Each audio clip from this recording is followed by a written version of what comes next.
সেবাই পৰীক্ষা বাতিল কৰিবলগীয়া এটা পৰিস্থিতিৰ সৃষ্টি হৈছে আৰু যাৰ কাৰণে অসমৰ লাখ লাখ ছাত্ৰ ছাত্ৰী অভিভাৱক শিক্ষকসকল মানসিকভাৱে কষ্ট পাবলগীয়া হৈছে, মানসিকভাৱে ভাঙি পৰিছে।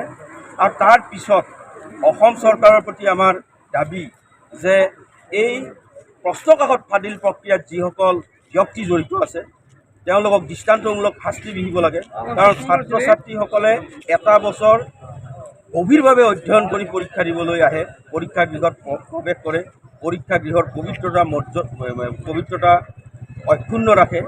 তাৰপিছত সেৱা বা শিক্ষাগুৰুসকলে এনে প্ৰবৃত্তিত নিয়োজিত হৈ প্ৰশ্নকাকত ফাদিল কৰি অসমৰ লাখ লাখ ছাত্ৰ ছাত্ৰীক লৈ হেতালি খেলিব, সেই কথা সদৌ অসম ছাত্ৰ সন্থাই কেতিয়াও আমি মানি নলওঁ। আৰু সেৱা সংস্কাৰ হ'ব লাগিব, কাৰণ সেৱা সংস্কাৰ নহ'লে প্ৰতি বছৰে এনেধৰণে পৰীক্ষা অনুষ্ঠিত হ'ব।